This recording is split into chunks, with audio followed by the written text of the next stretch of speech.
मांगकर गुजारा करती थी। उसका पति टुन्नू चिड़िया कुछ समय पहले भीख मांगते सड़क दुर्घटना में चल बसा। अब टुनटुनी चिड़िया अपनी दोनों बच्चियों के साथ शहर में बिल्कुल अकेली हो गई थी। सड़क के किनारे बच्चों को बिठाकर वो इधर उधर भीख मांगने जाती। अगर उसे कुछ मिलता तो अपने बच्चों को खिला देती, वरना भूखा ही सुला देती। आते जाते पक्षी टुनटुनी चिड़िया की कटोरी में भीख में सिक्के डाल जाते। बाबूजी पैसे दे दो, बड़ी मेहरबानी होगी बाबूजी।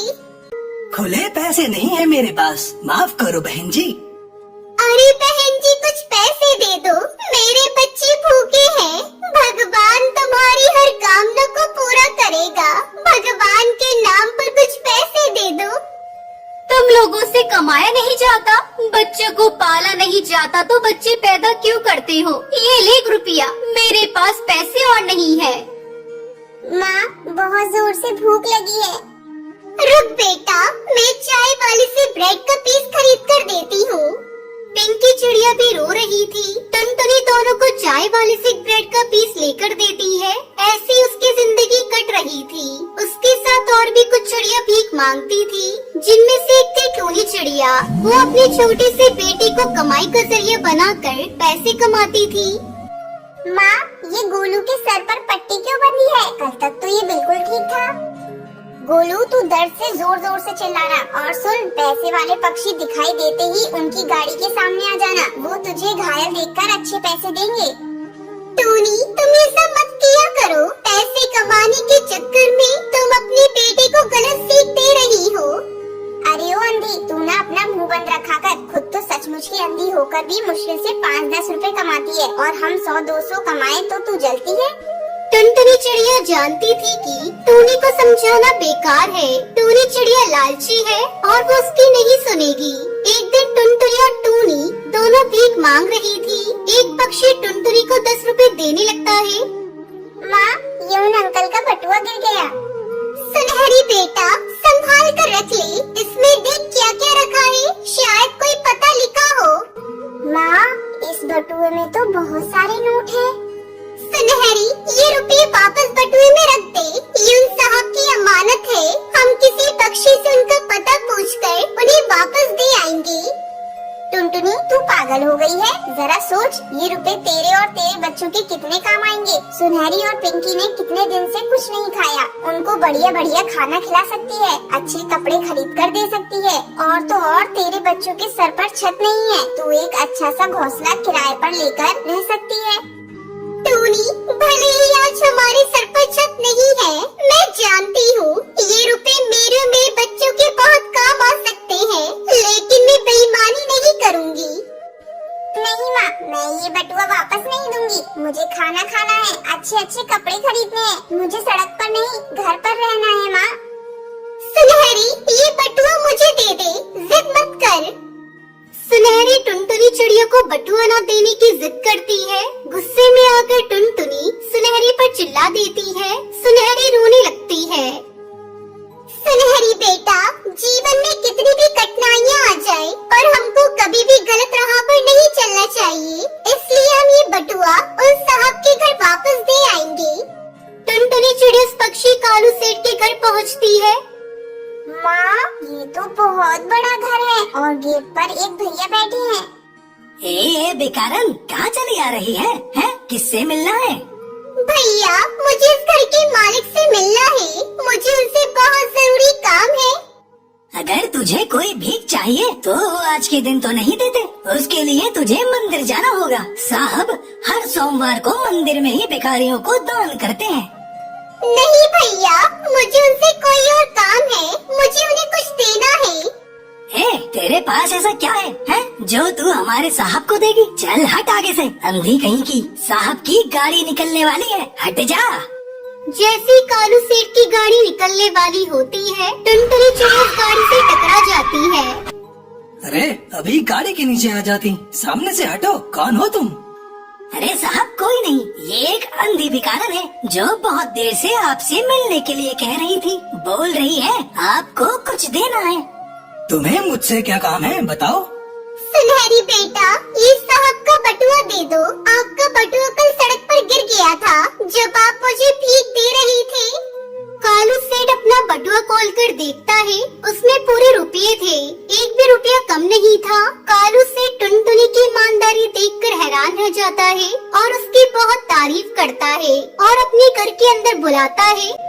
आज के जमाने में तुम्हारे जैसे ईमानदार बहुत कम मिलते हैं। तुम आंखों से देख नहीं सकती हो, इन रुपयों से तुम बहुत कुछ कर सकती थी, पर फिर भी तुम ये बटुआ वापस करने आई। ये देखकर हम सचमुच बहुत हैरान हैं। सेठ जी, मुझे ऊपर जाकर भगवान को जवाब देना है। अगर आज मैं रुपयों से अपने बच्चों का पेट पालती तो मेरे बच्चे भी वही सीखते और कल कुछ गलत काम भी कर सकते थे। मैं नहीं चाहती थी कि मेरे बच्चे ऐसे बने। कालू सेठ उसकी बातों को सुनकर बहुत खुश होता है और उससे कहता है, तुम अब से अपने बच्चों की बिल्कुल चिंता मत करो। मैं तुम्हारी आंखों को ठीक कराऊंगा, तुम्हारे बच्चों को अच्छे स्कूल में दाखिला भी करा दूंगा और तुम्हें रहने के लिए एक घोंसले का इंतजाम भी कर दूंगा। टुनटुनी चिड़िया ये सुनकर बहुत खुश होती है और उसको अपनी ईमानदारी का फल मिल जाता है। टुनटुनी एक छोटे से घोंसले में रहने वाली गरीब चिड़िया थी जो लाल मिर्च के खेत में काम करती थी और कमाए हुए पैसों से खुद की और अपनी बीमार माँ टूनी की जरूरतें पूरी करती थी। माँ, मैं जा रही हूँ काम पर, ख्याल रखना अपना। शाम को लौटते समय मैं आपकी दवाइयाँ लेकर आऊंगी। ऐसा कहते हुए टुनटुनी काम पर चली जाती है। वहाँ पर टुनटुनी चिड़िया पेड़ों को पानी देती है और जो मिर्ची अच्छे से लाल हो जाती है उन्हें तोड़कर टोकरी में भरती है। तब तक आप लोग कमेंट में बताएं 89 डिवाइडेड बाय 9 कितने होते हैं। मैडम जी, मुझे शाम को थोड़े पैसे चाहिए, माँ के लिए दवाइयाँ खरीदती है। ठीक है टुनटुनी, शाम को घर लौटने से पहले एक बार मुझे याद करना, मैं तुम्हें पैसे दे दूंगी। उस खेत की मालकिन बबली कबूतरी एक बहुत ही अच्छी कबूतरी थी और वो हमेशा ढेर सारा मेकअप और लाल लिपस्टिक लगाकर रहती थी। टुनटुनी चिड़िया को उसके लाल लिपस्टिक को देखकर हर बार हैरानी होती थी, इसलिए वो उस पर अपनी मैडम से पूछ ही लेती है।